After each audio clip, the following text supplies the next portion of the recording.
Cristo é digno, pois a cruz foi, mas ressuscitou.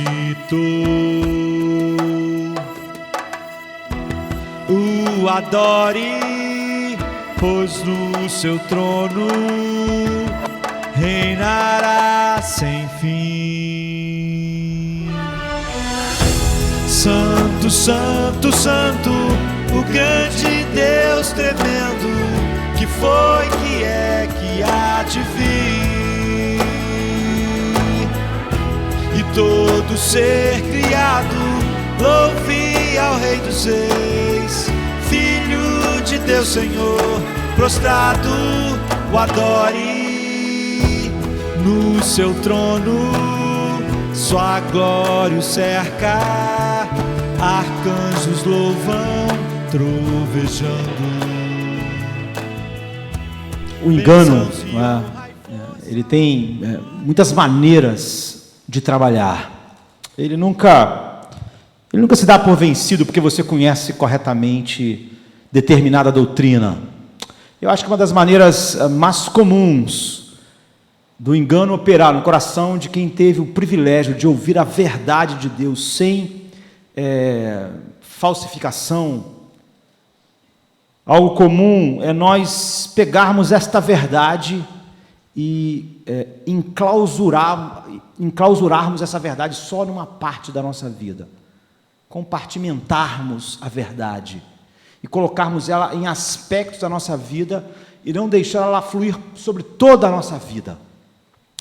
Muitas das vezes, quando nós falamos sobre as doutrinas da graça, isso é muito comum nas pessoas terem um senso do que Deus fez e daquilo que é feito sob a misericórdia de Deus, algo totalmente merecido, e pegar isso e colocar uma parte só da vida, fazendo com que ele não entenda de fato o propósito da palavra de Deus, e nem ela opere nele, na verdade, o que ela deve operar. A salvação não é compartimentada, ela inunda a vida, ela dá uma nova vida. A Bíblia diz que, entre tantas coisas, há uma coisa especial que fala sobre a repulsa de Deus, que é o orgulho humano. A Bíblia diz várias vezes que Deus odeia o orgulho. Nós vimos como Jesus convida o homem a vir a Ele e diz que Ele é humilde de coração, o que é espantoso. Ele é Deus, Ele criou o universo, Ele tem a vida em si mesmo, Ele não depende de nada de ninguém e Ele é humilde. Então, Deus odeia o orgulho. E muitas pessoas não gostam muito dessa palavra odiar, que a Bíblia usa tanto, para Deus, mas odiar faz parte do amar. Se as pessoas, quem ama de verdade, odeia. É assim que o amor funciona. Então, se você ama a humildade, você odeia o orgulho. Deus odeia o orgulho. Se você ama a santidade, você odeia o pecado. Você odeia o que se opõe ao que você ama. Então, Deus odeia várias coisas. Ele declara isso, mas de todas as coisas que mais Ele declara é sobre o orgulho humano. Ele se compromete diretamente a respeito disso. Então, amar sempre pressupõe ódio. Você ama, como eu já disse, por exemplo, você ama as crianças, você odeia a pedofilia. Você ama a pureza, você odeia a pornografia. É assim, o amor faz você odiar o oposto. Você ama a Deus, você não ama o mundo. Então, em Isaías, por exemplo, 2:2-17, Deus diz assim: o Senhor dos Exércitos tem um dia reservado para todos os orgulhosos e altivos, para tudo que é exaltado, para que eles sejam humilhados, para todos os cedros do Líbano, altos e altivos, e todos os carvalhos de Bazã, para todos os montes elevados, e todas as colinas altas, para toda a torre imponente e todo muro fortificado, para todo navio mercante, todo barco de luxo. A arrogância dos homens será abatida, e o seu orgulho será humilhado. Somente o Senhor será exaltado naquele dia. Amém, queridos? Agora, qual é a natureza do orgulho humano? É sobre isso que nós queremos falar, para mostrarmos como é fácil você, por exemplo, acreditar nas doutrinas da graça, mas o erro insidioso, ele compartimentar isso só numa parte da sua vida, e então você perde toda a verdade de Deus. Então, o orgulho está do homem em tomar para si o crédito daquilo que Deus faz. Deus faz coisas e o homem toma o crédito para ele. Essencialmente, o orgulho funciona assim. Os reformadores falavam do orgulho, por exemplo, como o solo onde nascem todos os outros pecados. Ecoando assim, Agostinho, eles falam que o homem é um homo incurvatus in si. Não é? Então o orgulho é isso, é tomar o crédito para si daquilo que Deus faz. Em outro lugar, aqui em Isaías, no capítulo 10, de 12 a 15, Deus diz assim: quando o Senhor terminar a sua obra contra o Monte Sião e contra Jerusalém, ele dirá, ele ia derrotar o orgulho de Israel. Ele diz assim, quando ele fizer isso, ele diz assim: quando o Senhor terminar toda a sua obra contra o Monte Sião e contra Jerusalém, ele dirá: castigarei o rei da Assíria pelo orgulho obstinado do seu coração e pelo seu olhar arrogante. Pois ele diz: com a força da minha mão eu fiz, e com a minha sabedoria, porque eu tenho entendimento. O rei da Síria tinha ganhado assim as batalhas, guerras, tinha se tornado um império e tinha também sido usado como um chicote contra Israel. Removi as fronteiras das nações, saqueei os seus tesouros, como um poderoso subjuguei seus habitantes. Ele disse que fez isso com a sua força, com a sua sabedoria, com a sua estratégia. Como se estica o braço para alcançar um ninho, assim estiquei o braço para apanhar a riqueza das nações. Como os que ajuntam ovos abandonados, assim ajuntei toda a terra. Não houve ninguém que batesse as asas ou que desse um pio. É o rei da Síria falando. Será que o machado se exalta acima daquele que o maneja? Deus está dizendo, será que o machado vai se exaltar sobre quem estava com ele em suas mãos? Ou a serra se vangloria contra aquele que a usa? Seria como se uma vara manejasse quem a ergue, ou um bastão levantasse quem não é a madeira. Ele diz, o rei da Síria, ele age, falando sobre o seu poderio, como a vara falando e se exaltando contra quem estava com a vara na mão. É como um machado se exaltando contra quem estava com ele na mão. Então, eu quero olhar para isso, olhando para a vida de alguém, assim, para ficar bem prático para nós entendermos que proclamarmos as doutrinas da graça pode se tornar uma falácia se nós não entendermos como a verdade da graça e da misericórdia de Deus cobre toda a vida humana. Então, nós queremos olhar a história que está registrada em Daniel, capítulo 4, do rei da Babilônia, ou seja, nós poderíamos ter ficado aqui, em Isaías, falando sobre o rei da Síria, mas eu acho essa mais instrutiva.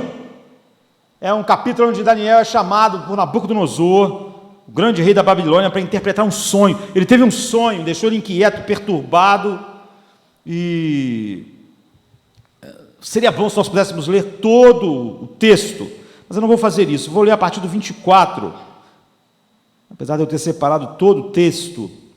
A partir do 24, diz assim: esta é a interpretação, ó rei, e este é o decreto do Altíssimo, que virá sobre o rei, meu senhor.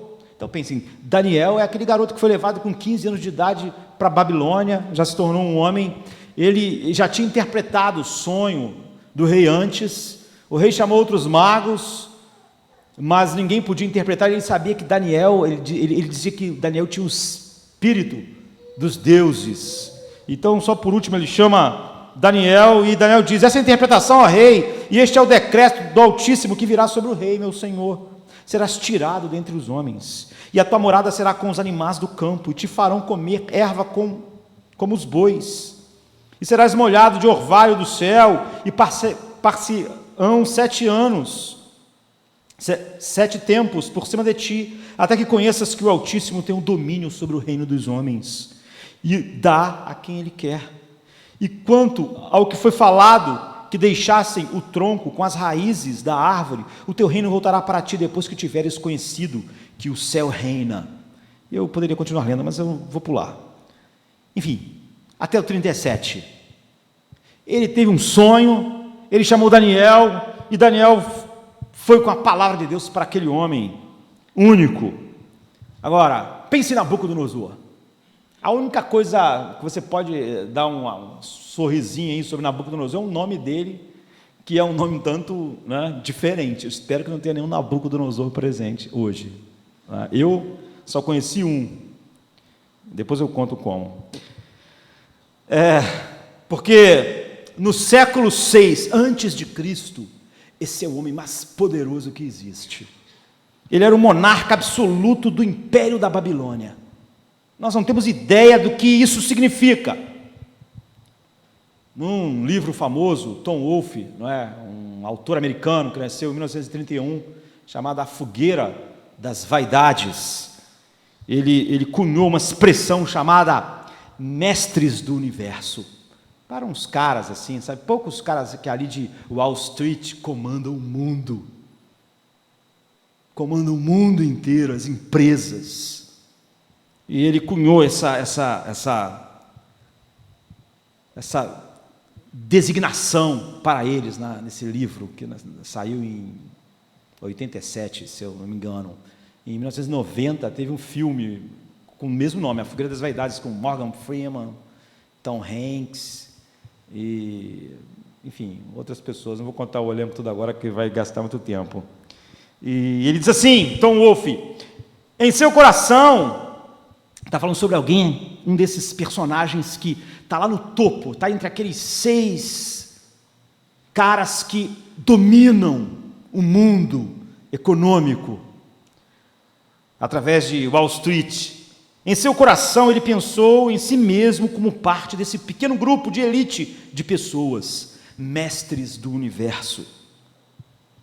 E ele fala, parece que ele está citando assim, Daniel, ao meu grande poder, para a glória do meu nome, eu realmente cheguei no topo do mundo, porque é o topo do mundo, queridos, do nosso mundo, do mundo de hoje. Mas essas pessoas que hoje dominam Wall Street, que comandam a economia mundial, não eram nada perto do monarca como Nabucodonosor. Nabucodonosor está sozinho. Ele era monarca absoluto de todas as partes do mundo conhecido. Imagine você, tudo que você conhece hoje do mundo. Imagine se você fosse o cara que manda em tudo, assim. Não havia um lugar conhecido no mundo que Nabucodonosor não era um monarca soberano. Cada parte do mundo civilizado que eles conheciam, da civilização, ele era um monarca absoluto. Então ele construiu a cidade mais incrível para revelar essas conquistas que ele teve. Essa cidade virou proporcionalmente, nenhuma cidade do mundo é em relação a outra que a Babilônia era. Porque, por exemplo, tem grandes cidades no mundo, né? Por exemplo, Nova York, Londres, Paris, Rio de Janeiro. Mas elas, em comparação a outras, não são tão assim, sabe? A distância não é tão imensa entre as grandes, maiores cidades do mundo. Mas entre a Babilônia e todas as outras cidades da época dela, era uma distância enorme. Então, imaginem, arranha-céu, ele construiu prédios altos, mas ele era um cara assim, meio do Partido Verde, sei lá, tudo era verde assim, sabe, ele plantou florestas por cima dessas coisas, jardins magníficos, não é jardim igual é da tua casa não, é jardim que parece um jardim botânico em cima do prédio, entendeu? Parece que tudo estava coberto de verde, então era uma das 7 maravilhas do mundo. Os jardins suspensos de Nabucodonosor, os jardins suspensos da Babilônia. Esse cara fez isso tudo. Ele criou a cidade mais incrível, ela era verde, ela era ecológico, assim.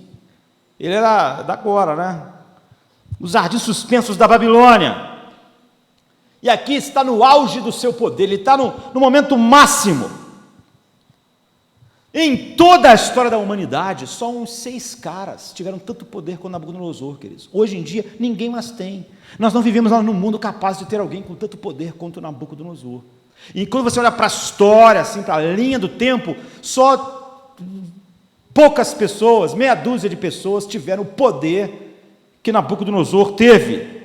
E a sua vida, de qualquer maneira, apesar disso tudo, desmorona. Ele está angustiado ali, querendo tomar um antidepressivo, porque aconteceu algo com ele, inicialmente.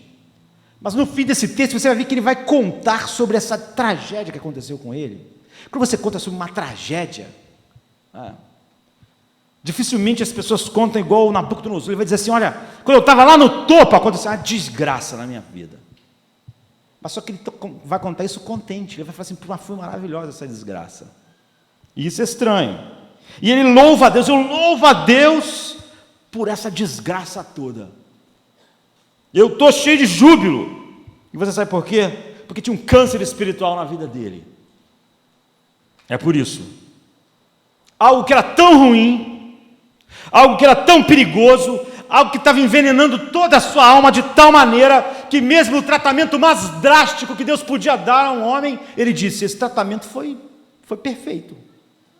O tratamento foi dentro e proporcional ao mal que estava destruindo a minha alma. Portanto, em vez de eu achar esse tratamento ruim, eu acho isso maravilhoso. E o que era isso? O que estava destruindo Nabucodonosor?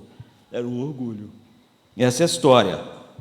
E isso é importante para a nossa época, talvez mais do que todas as outras, porque nossa época é uma época de sonhos, em que as pessoas sempre vão dizer para você: você pode sonhar, você pode realizar seus sonhos, basta só da sua força de vontade, e sabe, você pode ascender, sonho de se tornar melhor em alguma coisa, enche a nossa mente desde a infância, quando estamos no ensino médio, quando estamos nos preparando para o ensino superior. Portanto, nós, mais do que nenhuma outra era, temos uma geração enorme de sonhadores. Na época da Nabucodonosor não era tanto assim, as pessoas não tinham muito como fazer isso. No passado isso era mais difícil, mas não agora. Agora, nossas mentes podem estar tão nebulosas como estava dele naqueles dias, preocupado e consumido pelas mesmas coisas. A tua vida pode estar prestes a desmoronar, ou nós somos capazes de aprender a verdadeira lição que toda a Bíblia quer ensinar a nós, de fato, e sermos diferentes do nosso mundo à nossa volta. Você pode dizer assim: pastor, olha bem, eu acho que eu não sou capaz de um orgulho espiritual como Nabucodonosor. Mas eu vou dizer para você, no manual de diagnósticos da Bíblia, esse é o primeiro sintoma da tragédia do orgulho. É você achar realmente... Tem gente às vezes que fala assim: o pastor estava falando comigo, as pessoas acham que a Bíblia está falando com, sei lá, com marcianos. Está falando com você hoje, a Bíblia, conosco, sobre o perigo de falarmos sobre as doutrinas da graça e não entendermos, de fato, o mal que a verdade de Deus vem destruir. Então vamos dar uma olhada no que ela ensina. Vamos olhar 4 coisas, não é? Nesse texto, no tempo que nós temos. A partir do versículo 29, diz assim: ao fim de 12 meses, quando passeava no palácio real, ao fim de 12 meses do quê? De 12 meses que ele teve o sonho. Ele teve o sonho, Daniel interpretou o sonho para ele, conversou com ele, aí passou um ano, é isso.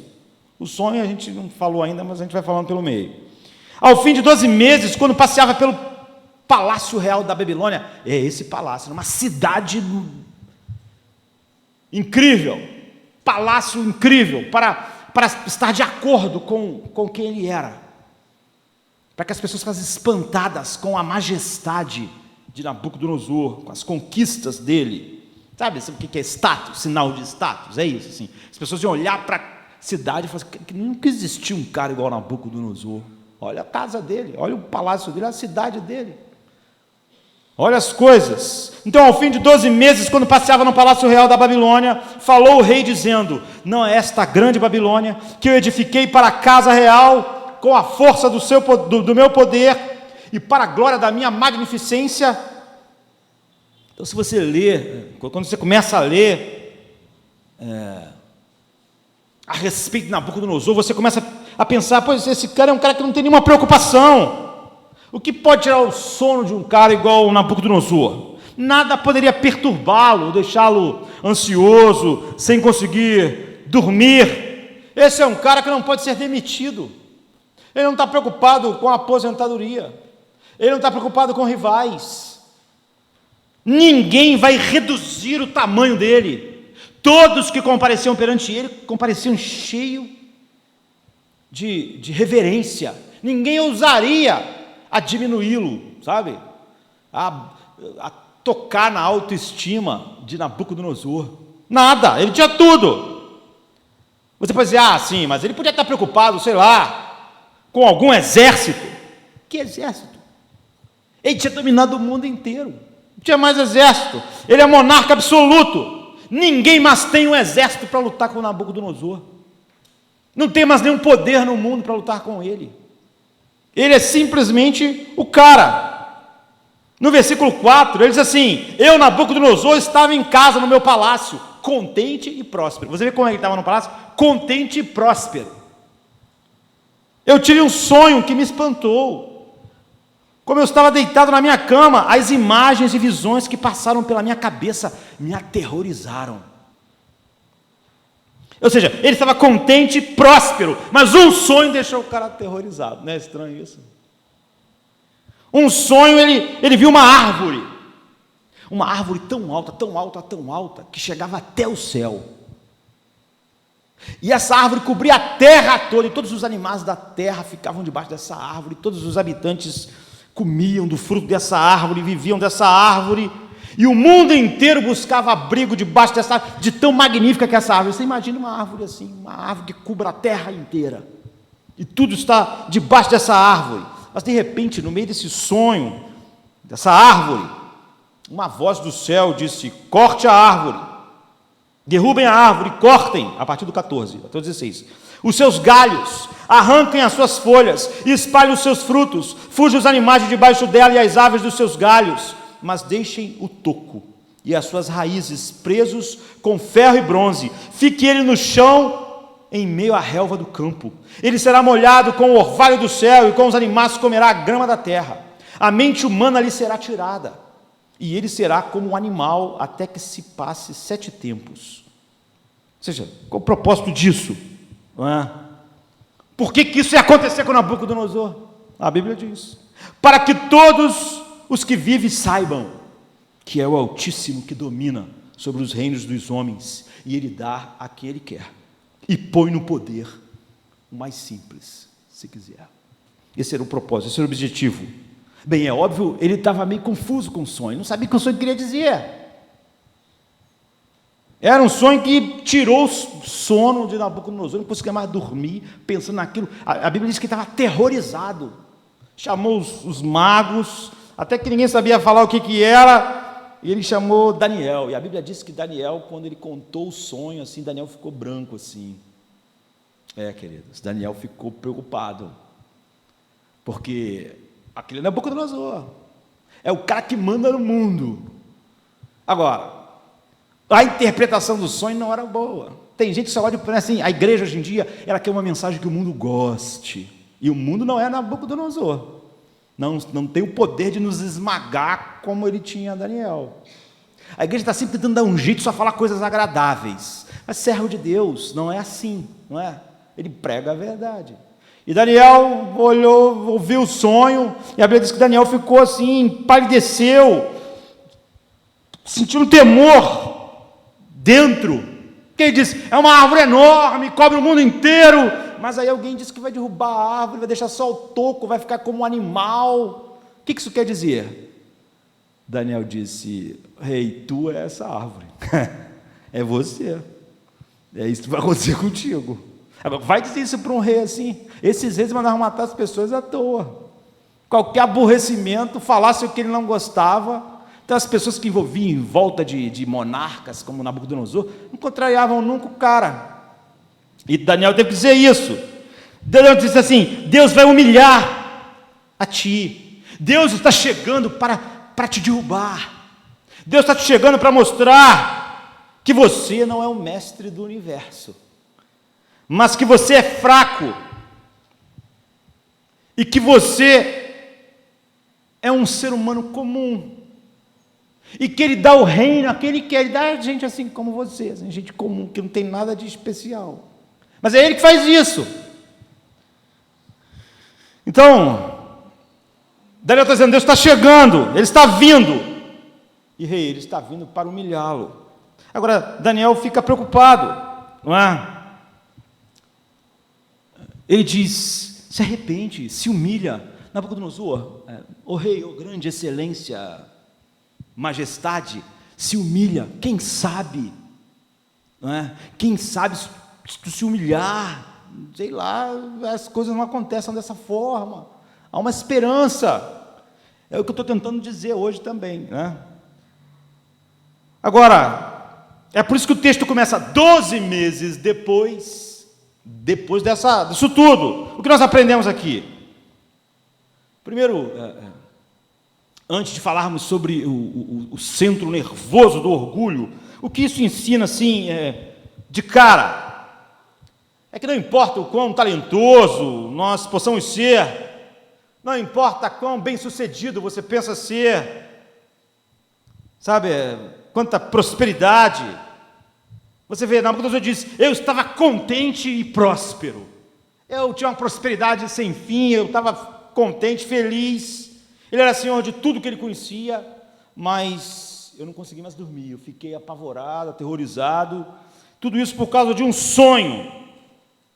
Ou seja, você pensa que um homem como Nabucodonosor nunca vai ficar aterrorizado, sem sono, sem conseguir dormir, desesperado, mas é que Nabucodonosor, como poucas pessoas no mundo, talvez nós nunca vamos ter essa oportunidade, não vamos ter mesmo, não há nenhum, talvez, poucas pessoas no mundo vão poder ver o que ele viu, é que quando nós chegamos no topo do mundo, esse topo do mundo não resolve o fato de nós sermos apenas homens comuns, e aquilo tudo não resolve os dramas que envolvem o coração humano. Estava assistindo, lendo, na verdade, sobre Howard Hughes, um magnata, assim, um dos maiores que o nosso mundo conheceu no século passado. Nasceu em 1905, morreu em 76. Ele foi um magnata porque ele não era assim. Hoje em dia tem assim, esses bilionários, tipo Bill Gates, mas está mais focado numa área.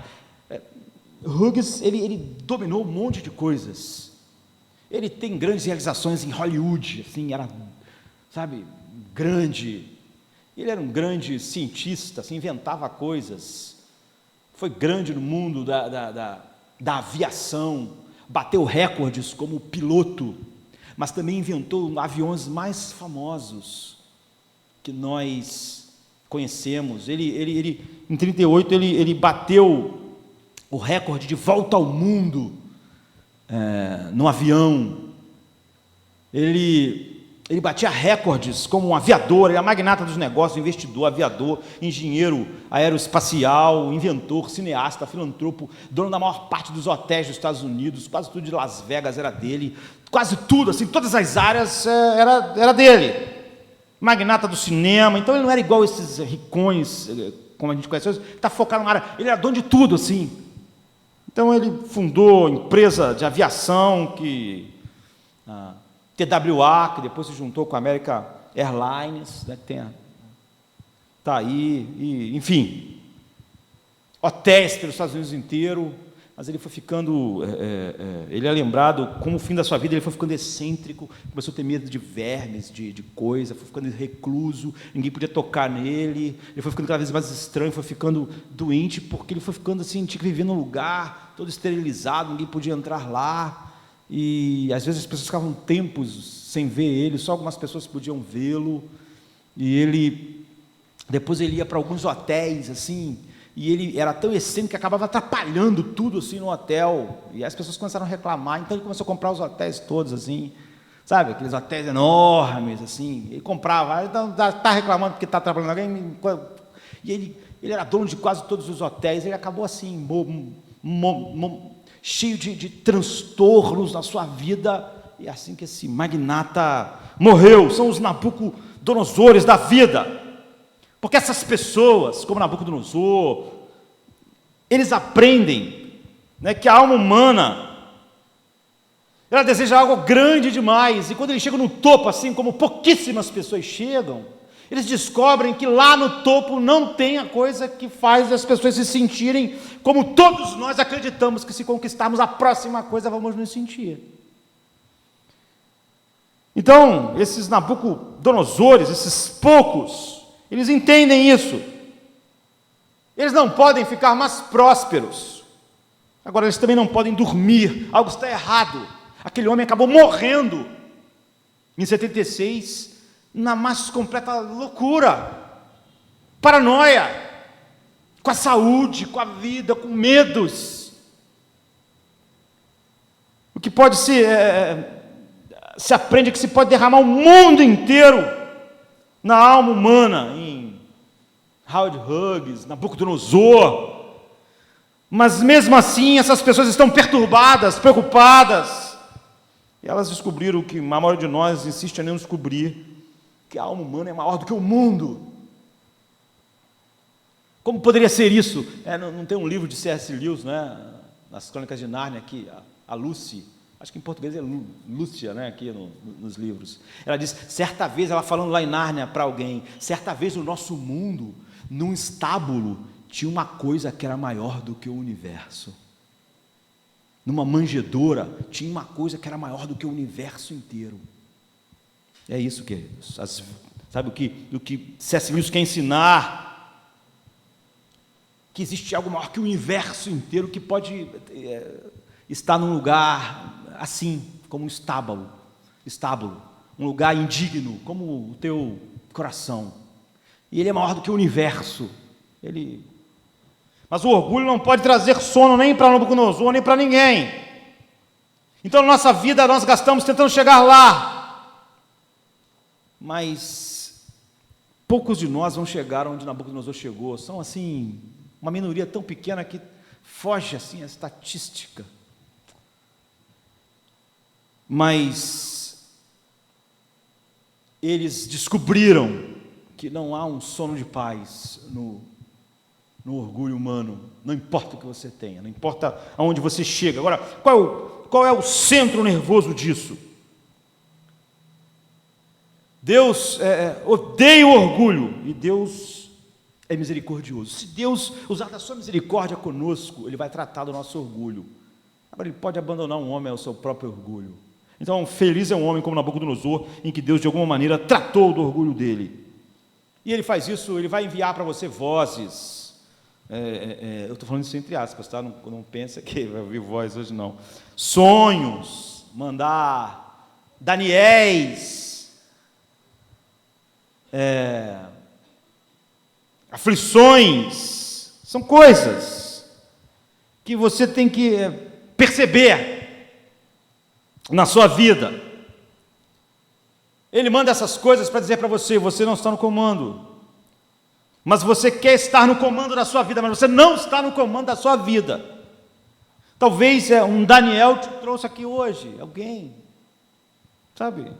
É isso, Deus vai usar de meios, e eu espero que você reconheça Deus falando. De qualquer maneira, pelo que a gente viu, Nabucodonosor não reconheceu, mesmo Daniel falando com ele. Então, 12 meses depois, ele se levanta e diz assim: acaso não é esta grande Babilônia que eu construí como capital do meu reino, como meu enorme poder, para a glória da minha majestade? Esse é o orgulho. Você quer saber o que é o orgulho? Quando Deus fala sobre humilhar o orgulho, que Ele é capaz de humilhar os orgulhosos, como Ele está incluindo assim toda a humanidade. Ele está falando sobre o que é o orgulho. O orgulho é quando nós olhamos para a vida e diz, eu fiz isso. Ele estava dizendo, eu fiz isso pelo meu grande poder. É quando você diz: eu mereço crédito pelo que eu tenho. Eu mereço crédito das minhas conquistas. Eu conquistei isso. Foi o meu esforço. É isso. A vida foi conquistada, a vida é por mim. Vamos pensar nisso. Olhe para as coisas boas da vida. As coisas boas da tua vida. As coisas boas que você tem. Teu emprego, tua casa, teu carro, tua família. O que Deus está dizendo é isso. O orgulho diz: isso é por mim, eu fiz isso. Essa casa eu construí com o meu esforço. Foi com a minha inteligência. Se as coisas vão bem na sua vida, você olha para isso e diz: é porque eu trabalhei mais que os outros. Não, não é isso aqui. Eu trabalhei mais do que aquele ali. Por isso que eu tenho mais. Estudei mais. Me esforcei mais. Eu mereço. Essa casa aqui, ela representa o que eu sou. Essa família, essas coisas aqui, elas representam, ela é para a glória da minha magnificência. É isso que ele está dizendo. Está vendo a Babilônia, com esses palácios? Isso aqui representa a minha magnificência. Eu que construí, com o meu poder. Eu fiz isso. Foi eu que fiz. Eu trabalhei mais do que os outros. Eu fui mais esperto do que os outros. Eu aproveitei as oportunidades e os outros não aproveitaram. Eu fiz isso, isso é por mim, eu fiz isso. Portanto, em segundo lugar, o orgulho olha para a vida e as coisas boas da vida e diz: eu mereço isso. Eu mereço o que eu tenho. O que eu tenho, eu mereço, porque isso é fruto do que eu fiz. O orgulho olha para a vida com um senso de merecimento. Essa pessoa pode até dizer: eu acredito na graça de Deus. Eu merecia estar no inferno. Mas você vê, ele compartimenta a graça de Deus. Ele diz: eu não mereço nada de Deus. Ele está pensando em termos de salvação. Em outras áreas, ele acha que ele merece. Ele não entendeu. Ele não entendeu o que é um orgulho, que Deus odeia. O orgulho faz você olhar para a vida e dizer: eu não estou em dívida com essas coisas boas, porque eu fiz por merecer. Anos de trabalho, aquele ali não tem, mas eu fiz mais, estudei mais, trabalhei mais, fui mais esperto. O orgulho tem muitas formas e você tem que ter cuidado. Ele vai trabalhar na boa vida e vai trabalhar na vida dura. Quando você está recebendo coisas boas, você diz: eu estou melhor do que aquelas outras pessoas, porque eu trabalhei mais do que aquelas pessoas, porque eu trabalhei melhor do que aquelas pessoas, porque eu sou um trabalhador mais esperto e dedicado que aquelas pessoas, eu trabalhei mais duro. Eu não estou em dívida com isso aqui não, isso aqui é fruto do que eu fiz. Então, quando a sua vida vai mal, você olha para a vida e diz assim: por que isso está acontecendo comigo? O orgulho, ele funciona quando a vida está boa e quando ela está mal, porque ele está no centro nervoso da vida. Como eu achei que o que eu tinha eu merecia, quando eu não tenho, é espantoso. Alguma coisa está errada. É por isso que essa pergunta é normal: por que isso está acontecendo? Essas coisas, elas estão ali juntas. Você olha para o lado e diz: por que eu estou sofrendo mais que aquelas pessoas? Por que isso está invadindo a minha vida? É a mesma coisa trabalhando em nós. Ele faz você o orgulho, ele faz você olhar a vida e dizer: eu mereço. Quando as coisas estão mal, por exemplo, eu mereço mais do que eu estou recebendo. Eu mereço mais. A pessoa fica amarga, né? Mereço mais porque eu tenho trabalhado, tenho me esforçado. Isso não acontece. A vida está em dívida comigo. Agora, quando recebe, nós pensamos: eu mereço isso. Isso que eu trabalhei mais, esforcei mais. Agora, o contraste com a humildade que Deus revela em sua Bíblia. A humildade é muito diferente do orgulho. Deixa eu dar uma definição, no tempo que passa rápido. O orgulho, ele afirma ser o autor das coisas. A humildade, ela vê tudo como um presente. Entende? O orgulho faz você olhar para a sua vida e dizer: não, isso aqui, não estou em dívida com isso não. Isso aqui é muito trabalho, muito esforço, eu tive que... Agora, a humildade, ela vê tudo como um presente enorme. O orgulho é um roubo cósmico. Sabe, quando você rouba a obra de alguém, é por isso que Deus falou lá no texto que nós lemos em Isaías, pode o machado falar, se exaltar contra quem está com ele na mão, pode o rei da Assíria dizer que a sabedoria dele conquistou as coisas, pode a vara se exaltar sobre quem está com ela nas mãos. Eu vou destruir o orgulho do rei da Síria, porque o orgulho é um roubo.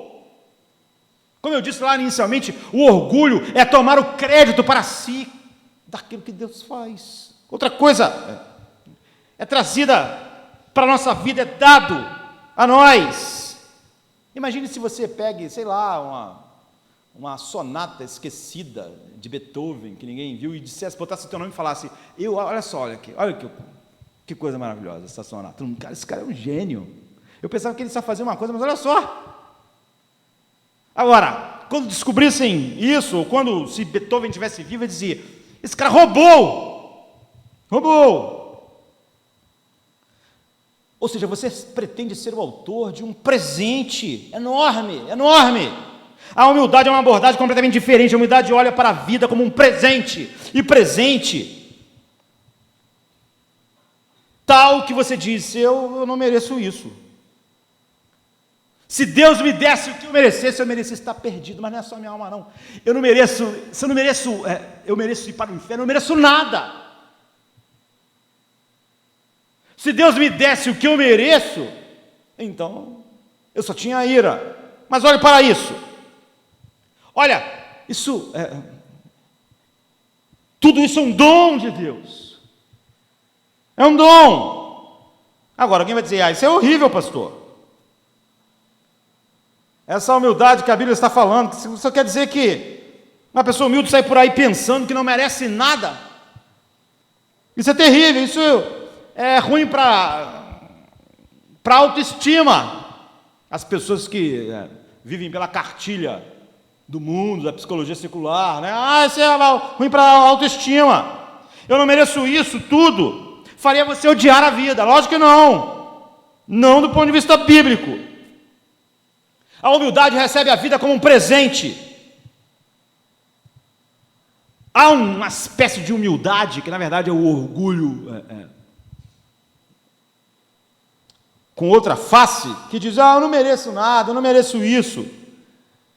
Mas então fica, em vez de explodir de alegria com o que ganhou, fica amargo. Então é óbvio que ele achava que merecia, mais do que ele está recebendo. É só a outra face. Ou só porque eu quero dizer, eu quero merecer. Quantas pessoas no meio evangélico têm uma dificuldade quando ouvem que eles não podem merecer a salvação, que Deus dá isso de presente para eles, ou então eles estão perdidos, eles querem merecer. Mas isso é verdade sobre toda a vida humana, não é só sobre a salvação, queridos.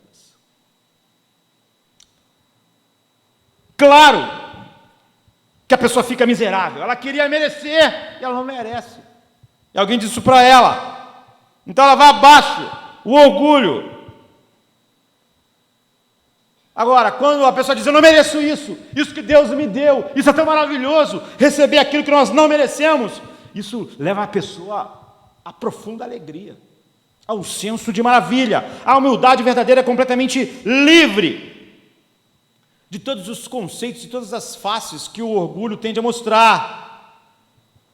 Você diz, eu não poderia sequer começar a merecer as coisas boas que Deus me dá. Por exemplo, a minha saúde, eu não mereço a minha saúde. Minha mente funcionando.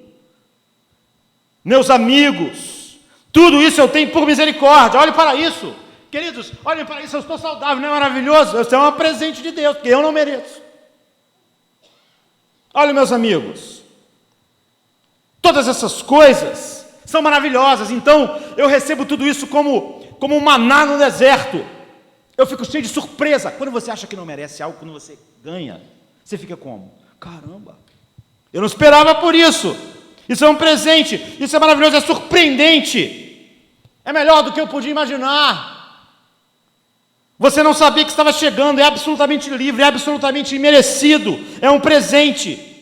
É dessa forma que você olha para a vida. Agora, o que é tão ruim sobre o orgulho? Você pode perguntar. Nabucodonosor olhou em volta e disse: eu não ganhei isso. Essa é a Babilônia que eu construí com o meu esforço, com a minha sabedoria, com a minha estratégia. O mesmo que o imperador da Síria lá tinha dito, registrado por Isaías. Nós vemos que lá Deus também mostra o seu ódio a isso. Você pode dizer assim: olha, mas ele realmente não era um gênio militar? É verdade. Você não sabe, pastor, que ele arriscou a sua vida e que ele entrou na batalha? Ele não ficou lá no lugar olhando, ele foi para a batalha. Ele não ficou numa poltrona apertando botões, ele foi lá, ele entrou no carro, ele foi para a frente de batalha, ele usou a sua estratégia. Ele é um dos maiores líderes políticos da história, um estrategista. O que é de tão ruim, então, se ele era todas essas coisas? Ele falar isso, ele chegar aqui e falar: olha, eu fiz isso. O que é de ruim é isso: alguém compôs a música e você roubou.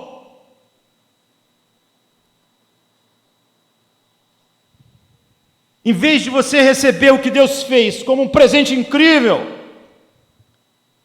você rouba aquilo que não é seu. Então, se eu pegasse a sonata de Beethoven e falasse que era minha, as pessoas falaram: caramba, o pastor não é só pastor não, ele é um músico extraordinário. Caramba, ninguém imaginava que ele pudesse compor uma sinfonia. Ele é um compositor incrível. Ele está igual os grandes gênios da história. Então é óbvio que o autor tem controle sobre o seu trabalho. E roubar alguém assim é terrível, mas roubar Deus... A Bíblia nos diz que, por isso, nós queremos não receber tudo na nossa vida como um dom, porque nós queremos controlar a nossa vida. Essa é a essência da rebelião. Quando nós falamos que nós não merecemos nada que temos, nós não temos o controle. Deus me deu tudo que tem, Ele deu tudo para que a glória dele fosse manifesta em mim. Nada, não tem nada a ver comigo mesmo, tem a ver com Ele. Ele é o autor. Então você admite com isso que você é totalmente dependente de Deus. Então, quando você faz isso, você perde o controle, e nós não queremos isso.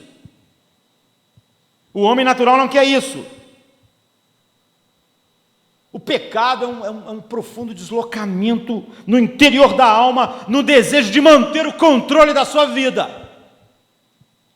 E você não pode manter o controle da sua vida se você admitir que tudo que você tem, você não merece. A única forma de justificar o controle na sua vida é você dizer: isso aqui é meu, porque isso aqui eu consegui com o meu esforço. Você pode dizer: não, pastor, eu não tenho controle da minha vida, eu sou uma pessoa cristã. Mas ouça, querido, o coração humano funciona assim, mesmo em alguém que se diz cristão, mas não entendeu a verdade como ela é. Você diz: olha, eu vou levar em consideração isso que o pastor está dizendo, que a Bíblia diz, mas depois eu determino o que é bom e o que não é bom para mim. Como eu uso a minha língua, como eu uso a minha mente, como eu uso o meu dinheiro. Eu vou decidir naquilo que é prático obedecer a Bíblia e o que não é prático. Ou seja, você está no comando. Você só ouve boas sugestões, mas você é totalmente dependente de Deus, queridos. Há muita coisa fora do seu controle. Quando Deus diz isso para Nabucodonosor, está dizendo isso para você e para mim, é porque essa é a realidade tão evidente, e é um absurdo tão grande. Você não escolheu a sua raça. Você não escolheu o seu sexo. Você não escolheu o século que você nasceu. Você podia ter nascido no século 13. Sabe? Todas essas escolhas não foram feitas por você, e isso determina tudo. Esse e mais um monte de coisa vão determinando todas as coisas. Você poderia ter nascido no século XIV, no meio da peste bubônica, na Europa. Podia, se Deus tivesse te colocado lá. Você podia agora estar morrendo de ebola na África. Você podia ter nascido na Síria e no Iraque. Você acha que isso não tem nenhum impacto sobre a sua vida? Se você nascesse no Brasil há 700 anos atrás, isso não teria nenhum impacto na sua vida? Não seria a tua vida completamente diferente? Você diz, eu trabalhei duro, mas os escravos há 200 anos atrás não trabalharam mais duro do que você? E o que eles tiveram? E por que você não nasceu naquela época? E por que você não foi um escravo? Foi você que decidiu isso? Você diz, eu trabalhei. Você trabalhou com o quê? Nabucodonosor construiu aquela coisa toda. Mas você trabalhou com o quê? Com a mente. E quem te deu? Você trabalhou com os seus talentos. Eles vieram de onde? Você trabalhou com as suas habilidades. E de onde elas vieram? Você teve a ajuda de amizades, as conexões que Deus deu, e só Deus te deu. Você não escolheu um monte de coisas. Você foi recebendo coisas. Você não escolheu os seus pais, não escolheu a época que você nasceu, você não escolheu os seus irmãos, você não escolheu nenhuma das experiências da sua infância. Você podia ter nascido na África, onde pega a criança e obriga ela com 12 anos de idade, 10 anos de idade, a pegar uma arma e ir para frente da guerrilha. Mas você não escolheu as experiências da sua infância. Você não escolheu suas habilidades, nem seus talentos básicos, nem o nível dessas habilidades. Deus diz o quê? Você quer saber o que é humildade? Você quer saber o que é o orgulho? Paulo diz assim em 1 Coríntios 4, 6 e 7. Pois quem torna você diferente de qualquer outra pessoa? O que você tem que você não tenha recebido? E se você recebeu, por que você se orgulha? Como se assim não fosse. Nabucodonosor construiu a Babilônia. Ele realmente era um grande... Mas quem deu a mente a ele? Deus. Quem deu as habilidades? Deus. Ele era só uma vara. O que você tem que você não tenha recebido como um dom? A Bíblia diz que a humildade é uma vida feliz, que recebe tudo como um presente. Portanto, o orgulho é uma vida miserável, que olha para tudo e diz, eu não estou em dívida com isso, porque eu construí isso, porque eu fiz isso. Em terceiro lugar, Nabucodonosor se tornou como um animal, queridos. Nós entendemos o que aconteceu, sabe, alguma coisa enlouqueceu Nabucodonosor, foi uma coisa fisiológica, uma química no cérebro. Sabemos mais sobre isso, mas ele ficou como um animal, por um período de tempo. Nós falamos, que desastre, o cara ficou meio demente. A Bíblia diz, não, isso era uma lição para ele e para ser registrada para nós. Deus está mostrando que o orgulho desfigura a nossa humanidade. Deus estava dizendo a Nabucodonosor, me escute, porque você insistiu em tornar-se mais do que um homem, eu vou fazer de você menos que um homem. É por isso que Deus diz que ele tem esse compromisso de humilhar um dia todo o orgulho humano, todo o orgulho dos seres caídos, anjos. Nabucodonosor, me escute, você aspirou ser mais do que um homem, então eu vou fazer de você menos que um homem. Vou mostrar a você que até a mente é um dom meu. Você podia se vangloriar dela, mas eu vou tirar o meu presente. E você vai ser um boi. Sabe, não? Quando eu tiro os meus presentes, o grande rei da Babilônia come capim. Você estava dizendo que era mais inteligente que os outros, mais esperto que os outros. Você não entendeu, Nabucodonosor. Sem o meu dom, você é um boi. E você só é um boi com o meu dom, porque você pode ser coisa pior. É isso que Deus fez. Ele diz, olha, isso foi misericórdia, porque a Bíblia diz que na visão tempo está acabando, né? Falou para cortar a arma, deixar o toco.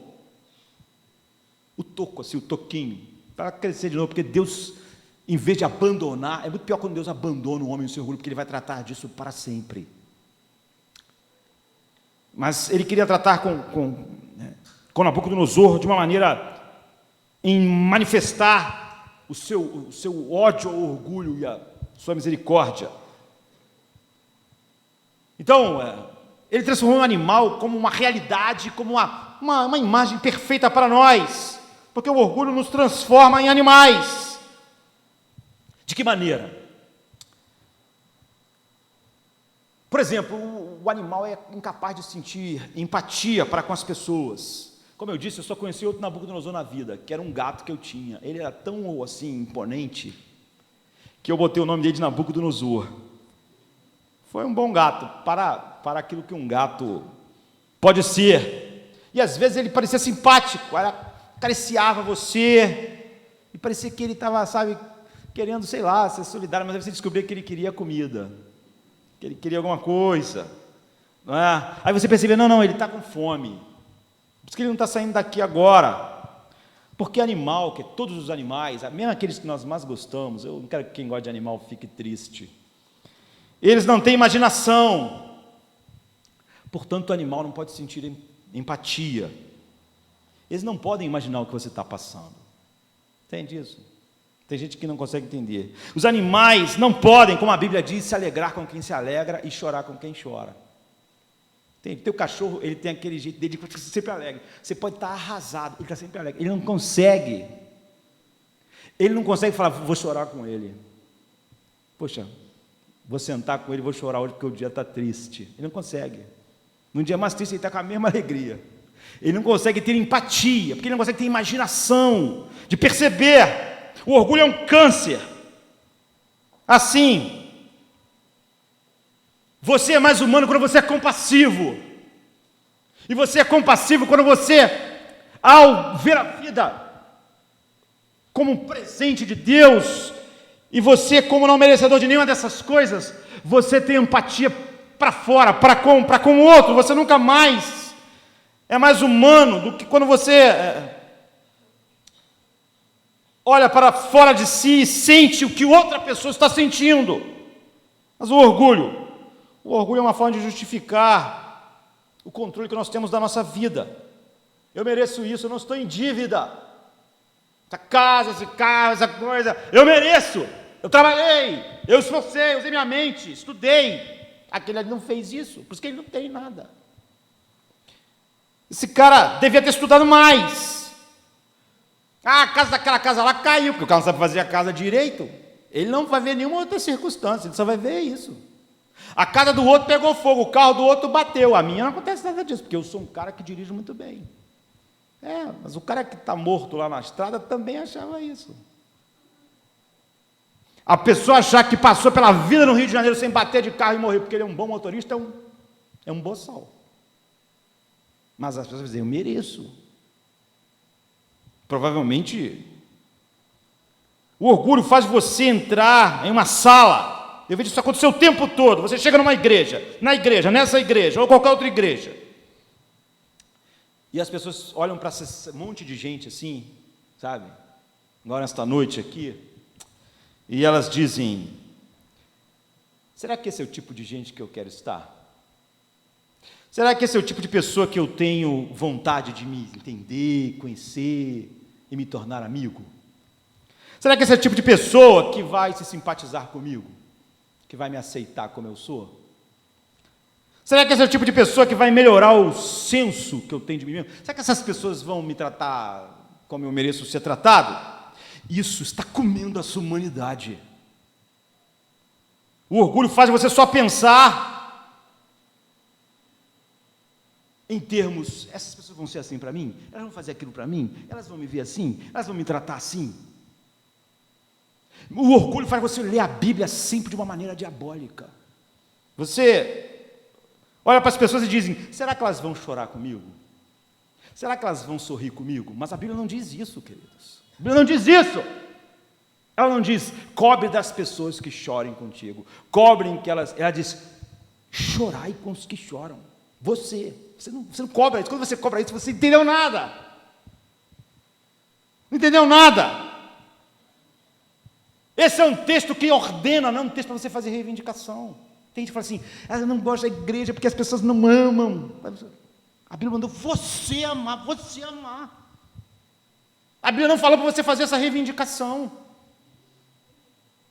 A Bíblia diz, levai a carga um dos outros. E ninguém está levando a minha carga. A Bíblia não disse isso, ela disse para você levar a carga dos outros. Ela não disse para você. Aí ninguém me ama. A Bíblia mandou você fazer, você. O orgulho faz você ver a Bíblia de maneira diabólica. Em jogo de futebol a gente vê muito isso. Os caras ganham um jogo finalmente, sei lá, venceram na vida lá, alguma coisa, diz, porque, olha, ainda bem que aconteceu isso, porque os humilhados serão exaltados. Ele está se exaltando, queridos. A Bíblia diz que aquele que se humilhar, tu vê, ele estava lá, é o orgulho, ele não estava sendo aplaudido, ele estava mal, ele estava se sentindo mal. No primeiro dia que acontece uma coisa boa, ele diz, está vendo? Deus exalta os humilhados. Ele está fazendo exatamente o que o texto diz que não é para fazer.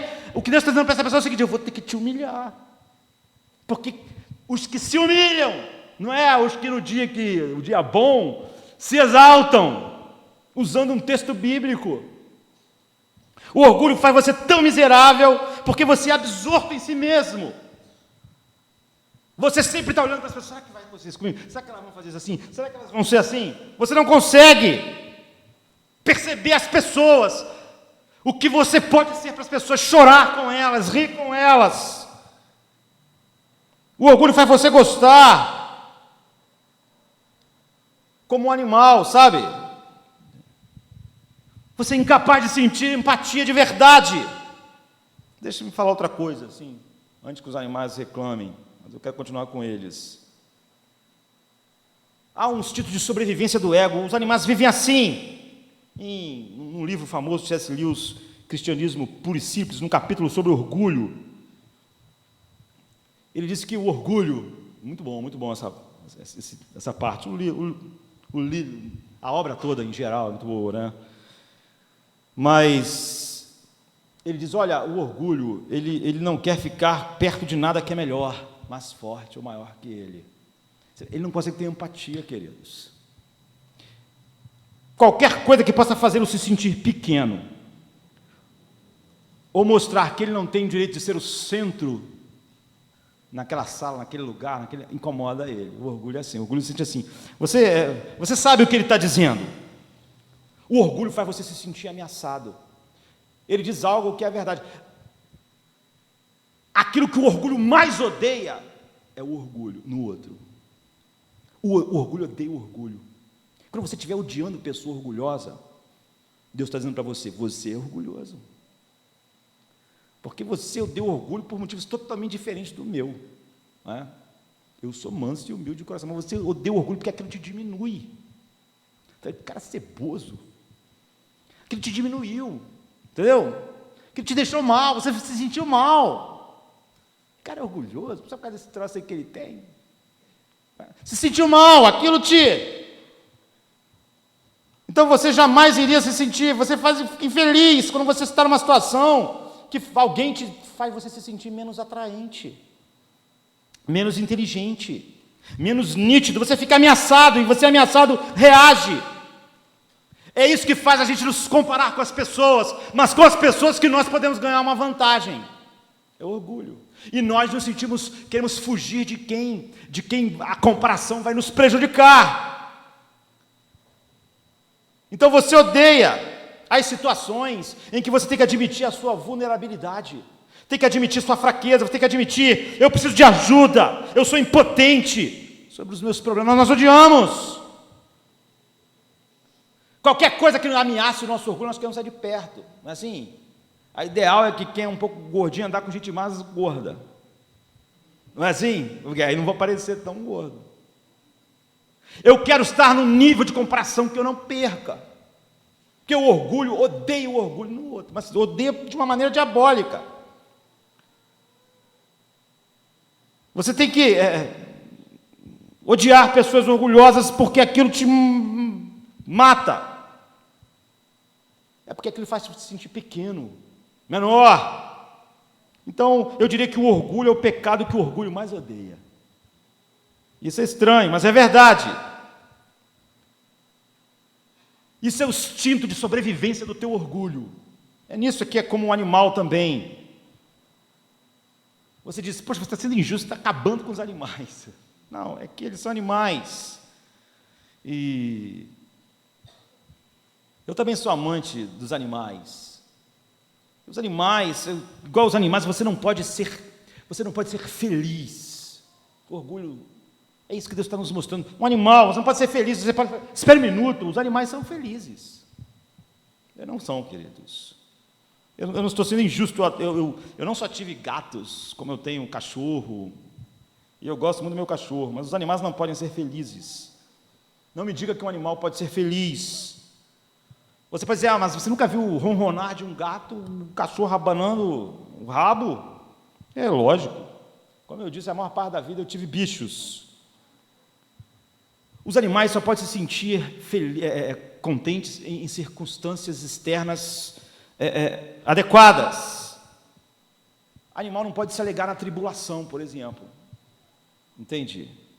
Não pode subir acima das circunstâncias. O animal está sempre preso à circunstância. Ele nunca tem nada além da circunstância, para que, apesar das circunstâncias, ele se regozije. Ele não pode ter o que a Bíblia chama de felicidade, de alegria verdadeira.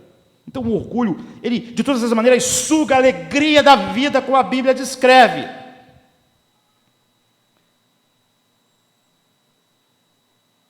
Então quando uma pessoa orgulhosa, mesmo quando as coisas boas acontecem, a pessoa diz assim, pô, também demorou, né? Me esforcei tanto tempo, finalmente, pelo menos uma hora as coisas têm que dar certo, eu mereço. Se as coisas vão muito mal, você diz, isso não é justo. Por que isso está acontecendo comigo?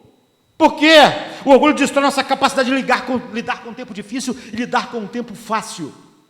É um câncer, é mortal. Agora, a cura do orgulho. A única maneira de você ser curado do orgulho é Deus fazer isso. E Deus vai tratar do orgulho de todo mundo que já existiu, de uma maneira ou de outra, porque Ele odeia o orgulho. Não há como fugir. Deus queira que Ele trate conosco do orgulho dessa maneira, mas você mesmo não pode tratar do problema do orgulho. Um outro livro de C.S. Lewis, das Crônicas de Nárnia, ele fala sobre Eustáquio, né, que é primo da Lúcia, Edmundo, né, do filme mais famoso. E esse menino, ele vai dormir com o coração cheio de orgulho de possuir os tesouros que pertencem a um dragão. Quase todo conto de fada, dragão, adora tesouro, né? E ele acorda, ele foi dormir pensando naqueles tesouros do dragão, aquelas coisas, aquela riqueza. E quando ele acorda, ele virou um dragão. Sabe? Tipo assim, você vira o que você ama, assim. Você virou um dragão, você tinha um coração de dragão, e Eustáquio vira um dragão. E ele fica apavorado quando ele acorda, ele vira um dragão, e ele tira a pele de dragão, assim, com toda a aflição. E quando ele tira a pele de dragão, ele descobre que dentro ele continua ainda um dragão. Ele não consegue, ele pode querer tirar o orgulho, mas não consegue. Então, finalmente, ele tem que ir estar diante de Aslan, que é uma figura assim de Cristo, né? E Aslan diz, eu vou ter que lidar com você. E é claro, ele não pode escapar, porque Aslan é um leão enorme. Então ele pega as suas patas e rasga o Eustáquio todo, o Eustáquio fica desesperado, né? Então Aslan desdragonou Eustáquio, faz ele virar um gente de novo, deixou de ser bicho. E Eustáquio disse, eu fiquei apavorado, pensei que você ia me matar, quando você foi assim. E é isso, ou seja, você não tem como lidar você mesmo com orgulho. Há dias até que você diz, poxa, eu não queria me sentir assim, me sinto mal, só porque eu fui esnobado, eu vou acabar com isso na minha vida, não quero mais. Eu não quero mais ficar nessa autoabsorção, mas, está vendo, você tem que pensar muito em você mesmo para você lutar com isso. Não há armas, é uma miséria. Um ato da vontade quase sempre é baseado no orgulho. E você diz, eu não vou mais ficar pensando muito sobre mim. E isso não funciona. Você não pode fazê-lo. A única coisa que você pode fazer para se despir é duas coisas juntas. Você tem que ver que você não merece nada de Deus. Não é a salvação só, querido. Não é o céu. Porque muitas pessoas têm a doutrina da graça só na soteriologia. Eles não entenderam o que eles são. Eles são como Nabucodonosor. Você não merece nada de Deus. Você tem que chegar a essa conclusão. Você não merece nada a não ser julgamento. Não é só salvação. Você não merece nada. Não merece a mente, não merece levantar de manhã, um trabalho. Você não merece nada. Tudo é um dom, tudo é presente. E se você falar que alguma dessas coisas você merece foi por causa do que você mesmo fez, você está roubando Deus. Você deve tudo a Ele. É um terrível pecado roubar Deus. É por isso que quando o rei da Síria disse, foi a minha inteligência que venceu as batalhas, foi a minha estratégia, Deus disse, pode a vara falar isso. No entanto, ao mesmo tempo, se você só fizer isso, não funciona. Você tem que ver que você não é nada, mas que você é o objeto da misericórdia de Deus. Junto. Essas coisas têm que andar juntas ou não funciona. É isso que acontece com Nabucodonosor para acabar a nossa história. Ele confessa, eu sou nada. Eu achava que tudo era eu que fiz. Mas, ele diz assim, todos os povos da terra são nada diante de Deus. É isso que eu aprendi. Ele está falando dele mesmo. Ao fim daquele período, eu, Nabucodonosor, levantei os olhos ao céu e percebi que o meu entendimento tinha voltado. Então, louvei o Altíssimo, honrei e glorifiquei aquele que vive para sempre. O seu domínio é um domínio eterno, e o seu reino dura de geração em geração. Todos os povos da terra são como nada diante dele. Ele age como ele lhe agrada, ou seja, ele quis me botar como um boi, e eu fui boi mesmo. Ele age como lhe agrada, com os exércitos dos céus e com os habitantes da terra. Ninguém é capaz de resistir à sua mão, nem lhe dizer o que fizestes. Ele diz, eu aprendi finalmente que tudo que eu tinha, Deus tinha feito. A minha mente que planejou, Deus tinha dado. A força para ir em direção ao que minha mente pensou, Deus tinha dado também. Deus fez tudo isso. Deus deu todas essas coisas, era tudo de graça, era tudo um presente. Quando as coisas ruins acontecem com pessoas boas, é um livro que ficou famosíssimo, não é? E o orgulho sempre diz para nós, eu não merecia essa dificuldade. Você vê que a primeira coisa que ele aprendeu é que tudo que Deus faz está certo. Ele não saiu daquela experiência de boi comendo capim e pensar, que humilhação, que desgraça, por que Deus fez isso comigo? Não é? A ideia de eu mereço isso, eu mereço aquilo, acabou. Ele diz, Deus tem razão até quando faz a gente comer capim como um boi. Ele é maravilhoso. Ele diz, ele permite que o humilde se torne um rei, é ele que permite um cara que é nada. Ele reconhece que todas as coisas que ele achava que eram deles por direito, eram apenas um presente de Deus. E você vê, ele foi restaurado. Mas agora todas aquelas coisas não são mais o que eram antes. Naquele momento voltou meu entendimento e eu recuperei a honra, a majestade e a glória do meu reino. Meus conselheiros e nobres me procuraram, meu trono me foi restaurado e minha grandeza veio a ser ainda maior. Ou seja, o seu reino. Agora eu, Nabucodonosor, louvo e exalto e glorifico o Rei dos céus, porque tudo o que ele faz é certo, e todos os seus caminhos são justos. Eu comer boi foi justo, foi justíssimo, foi correto. E ele tem o poder, ele está dizendo, para humilhar aqueles que vivem em arrogância. Eu era um arrogante. Eu olhei para a Babilônia, achei que eu construía. Eu era um arrogante, era um ladrão, roubei Deus. Agora veja, ele vê tudo como presente. É por isso que, por que ele vê isso? Porque a misericórdia de Deus cortou a árvore, mas deixou o toco. Porque Deus queria restaurar. Deus usou de misericórdia para com Nabucodonosor. Agora, como que Deus usou de misericórdia com um homem como Nabucodonosor? Ele podia não entender isso tão bem, mas nós entendemos. Porque Cristo, o único mestre do universo, como O livro A Fogueira das Vaidades coloca os caras como Nabucodonosor, o único que é mestre do universo, abriu mão da sua glória, o único que merece tudo, para mostrar o coração glorioso de Deus e humilde, e resgatar homens por pura misericórdia. Em Isaías 52, 13 e 14 diz assim: vejam, o meu servo agirá com sabedoria, será levantado e erguido e muitíssimo exaltado, assim como houve muitos que ficaram pasmados diante dele. Sua aparência estava tão desfigurada que ele se tornou como irreconhecível para o homem. Como homem, não parecia ser um ser humano. A Bíblia diz que Cristo sofreu uma violência tão grande que ele não parecia mais um ser humano. As pessoas olhavam para ele e não parecia mais um homem, parecia outra coisa. Para quê? Para nos resgatar desta miséria. Porque no nosso orgulho nós tentamos ser mais do que meros humanos. Deus se tornou um homem. E tendo tomado forma de homem, ele humilhou a si mesmo. Obediente até a morte, morte de cruz. Jesus Cristo teve que tornar-se menos, para que nós nos tornássemos filhos de Deus. A Bíblia diz que Deus fez ele pecado, aquele que não conheceu o pecado, fez ele pecado para que nós nos tornássemos justiça de Deus. Se você está curado do orgulho, Daniel diz, essa é a única forma, é Deus fazer essa operação maravilhosa. E quando isso acontece, você entende que não é só sobre salvação, é sobre a vida. Nunca mais você vai achar que alguma coisa é por causa de você mesmo. Ao mesmo tempo que você recebe tudo como um presente, você está sempre maravilhado. Como é que eu posso ter essas coisas, não é? Há pessoas que trabalharam mais duro que eu. Que misericórdia é essa? E quando você olhar para os outros, então você vai olhar com empatia.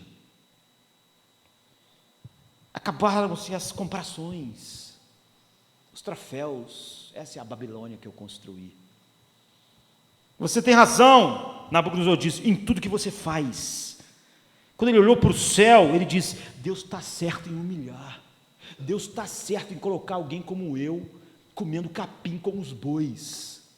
Deus está certo. Agora eu, Nabucodonosor, louvo, exalto e glorifico o Rei dos céus, porque tudo que ele faz é certo, e todos os seus caminhos são justos, e ele tem o poder para humilhar aqueles que vivem na arrogância, e a arrogância dele é aquilo comum de dizer, eu fiz isso. Ele tinha feito com a sua inteligência, com a sua tempo, porque ele lutou, porque ele construiu um reino, mas tudo tinha sido dado por Deus.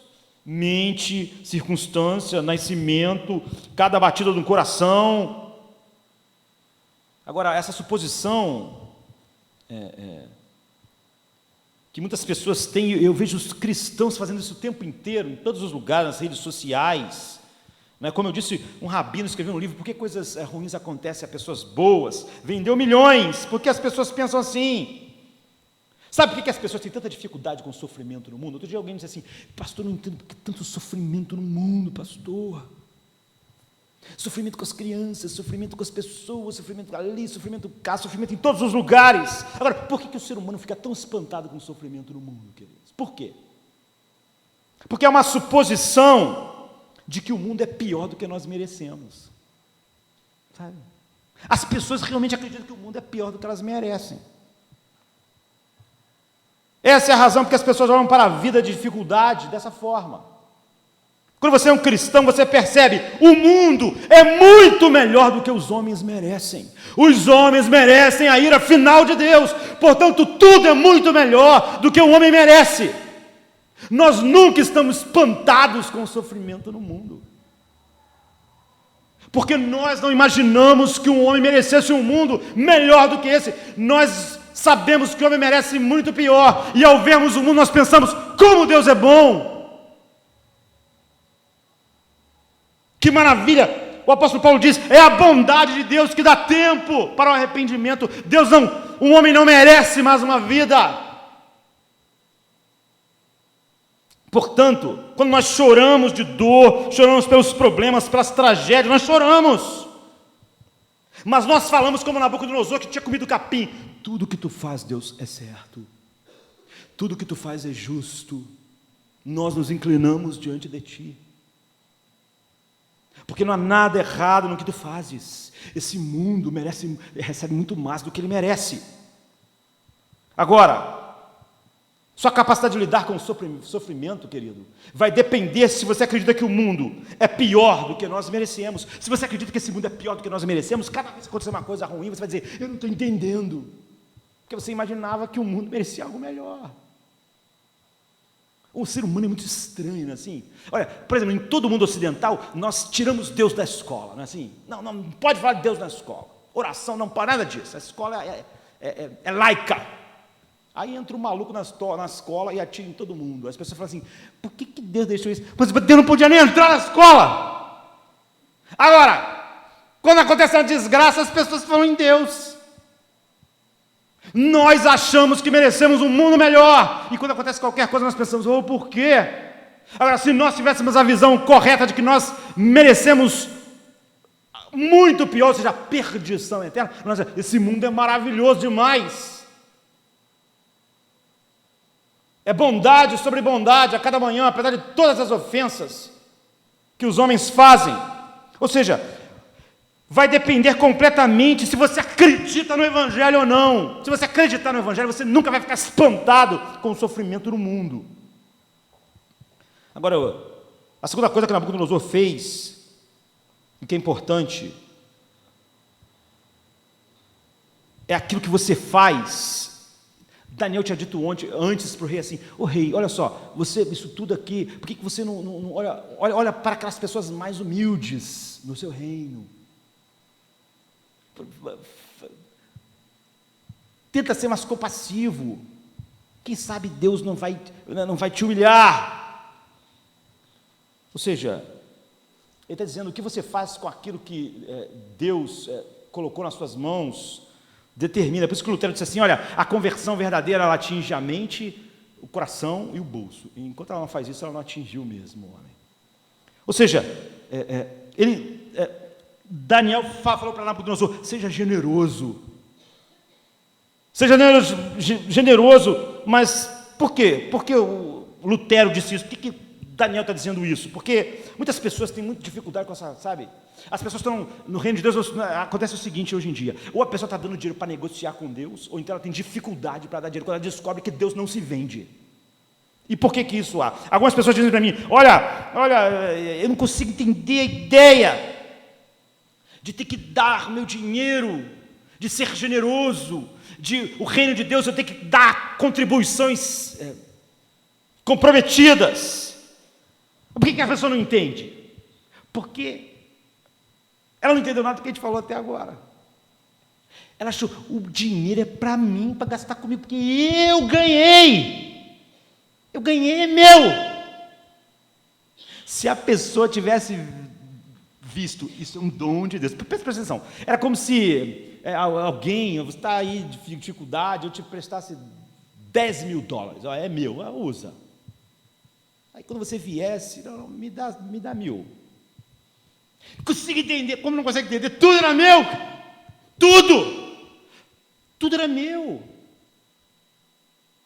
A nossa falta de generosidade, tanto quando pensamos no reino de Deus, quando pensamos nas outras pessoas, é porque nós pensamos, eu ganhei, a Babilônia é minha, foi a minha mente, foi o meu trabalho, eu ganhei, isso é para mim. É por isso que Lutero falou isso, porque essa é a evidência que nós não entendemos o problema do orgulho no coração do homem. Se tudo fosse recebido como um presente, nós nunca pensaríamos assim. Você dizer inacreditável. Isso prova que o seu coração, você acredita que você é o seu autor, que o que você tem, você ganhou.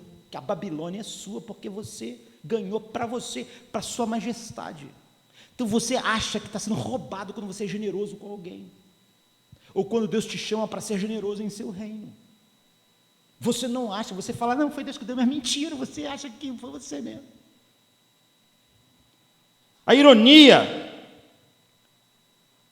é que você perde tudo ao tratar presentes de Deus, vida, mente, saúde, que é usado para uma infinidade de coisas que Deus está realizando. Deus está dizendo: a vara pode se exaltar contra a mão que a usa, o machado pode se exaltar. Não. Então o remédio para o orgulho é levar a sério a graça, o dom da graça de Deus, e entender que ela não está restrita à salvação da sua alma. Tudo é dom de Deus. É isso que Nabucodonosor não entendeu. Essa é a minha Babilônia, que eu construí esses palácios, essas coisas com a minha sabedoria, com a minha estratégia. Deus diz: olha, eu te dei tudo. Te dei a mente, te dei o teu pai. Você sabe que você é rei aí, porque, filho, você nasceu do seu pai. Você não escolheu papai e mamãe. Filho, você nasceu nessa época, você nasceu nesse lugar, te dei isso. Eu que fiz você vencer seus inimigos. Botei você nesse lugar. Então é levar a sério a graça de Deus. A graça de Deus é sobre tudo. Então Paulo diz: pois quem torna você diferente de qualquer outra pessoa? O que você tem que você não recebeu? E se você recebeu, por que você se orgulha? Como se assim não fosse. 1 Coríntios 4:7. Confie que Deus, no seu devido tempo, exalta. Não da maneira que o mundo vê, mas de uma maneira muito maior, muito melhor. 1 Pedro 5,6: humilhai-vos, pois, debaixo da sua potente mão, da mão de Deus, para que Ele vos exalte no tempo devido. Ele, não é você num dia melhor dizer: está vendo, Deus está me exaltando. Não é isso. No tempo devido, sabe, sem nenhuma marca de pecado mais. Lembre que a verdadeira revelação de Deus só vem para os humildes, como Mateus 11:25 diz. Perceba que o reino de Deus depende. Você está no reino quando você tem esse coração governado pela essa humildade e descansa na verdade de que tudo já é teu em Cristo. Então ninguém se glorie nos homens, porque todas as coisas pertencem a vocês, seja Paulo, Apolo, Cefas, ou o mundo, ou a vida, ou a morte, ou as coisas presentes, futuras. Todas as coisas pertencem a você, e você pertence a Cristo, e Cristo a Deus. Se nós não entendermos a graça de Deus sobre toda a vida, nós não entendemos. Se nós falarmos sobre as doutrinas da graça restrita a uma área da vida, nós não entendemos nada. E o Evangelho não chegou ao nosso coração. E nós precisamos entender o que é o orgulho e o que a graça de Deus destrói, porque é isso que Deus odeia. Ou então, o juízo de Deus destrói finalmente. Houve graça sobre Nabucodonosor, porque Deus cortou aquela árvore magnífica, mas deixou um toco. Todos nós, se fomos restaurados, somos apenas um toco que pela misericórdia de Deus ficou.